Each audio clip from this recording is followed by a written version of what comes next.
Hi, it's Saberman again, and welcome back to my channel.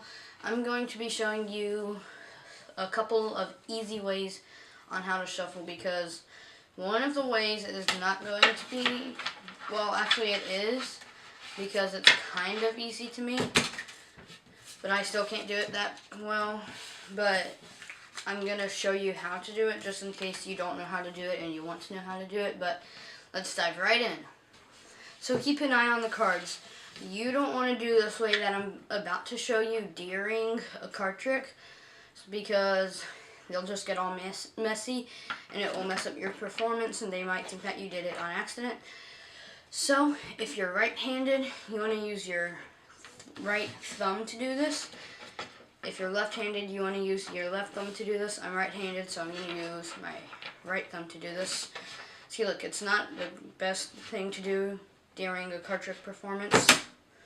You do that, and then they kind of get all mixed up, and then you stack the deck up back together. I'm going to show you a pretty easy way that I know. It's not that easy. Well, it's kind of easy to me, maybe not to you. So what you do is grab the deck and split it in half, and then you put both of your thumbs on the top of each deck, and only had the bottom of your hand touching the decks. The two decks. And then you kind of do what you would do for the other one. Like, so in one of my videos how I showed you, like, memorize a card and held the top one longest. You'll be doing that, except not holding any of them longest, and with your thumb. Same with the other one. Like this. And it's kind of hard for me, but they get really mixed up when I do it, because I'm not really the best at doing them. So there's like only one more, I think, that you should actually do during a card trick to shuffle. But this is one of the ways. You grab part of the deck, and then if they don't easily slip in, some cards that I have easily slip in, but if they don't, you just want to try to put them in. And if it's too much, you just put some back. Don't grab too much.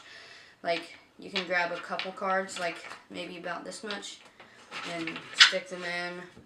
Or you can do this, split the deck like this, and then take off about half of the deck, put it in.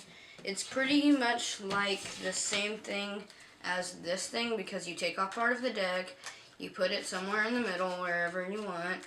So it's just an easier way, just in case your cards aren't really slippy to do it, easy to do it with. And I have one more way, which is pretty easy to me. So, actually no, I have two more ways. So you just take off part of it, and then take off another part of it, and then it will get them mixed up. The top parts on the bottom parts. Or a different way of doing that, this isn't the other one that I was talking about. You grab some of them from the front and do it like that. And then the last way, you do not want to do this during a card trick performance. This is probably the messiest. You take the whole deck and then just tap it. And then they'll get pretty mixed up, and then you just grab all of it and then put it back in the deck. It's also another reason why I don't want to do it during a card trick performance, besides it's messy, is because it's hard to get all of them back together unless you're super good at that type of thing. So, yeah. So I hope you enjoyed watching this video. I like shuffling up cards, and maybe you want to shuffle up cards but you don't know how to. Some cards, like, I'll just use Phase 10 for example, they're kind of a bit stiff, so it's harder to do this thing with it, because it's even kind of hard with these, even though they're a bit slippery. But you do not want to use stiff cards, because they won't really work unless you're like an expert at shuffling. Then if you are, then why would you watch this video? So yeah, so that's all. This is Saberman, and bye for now.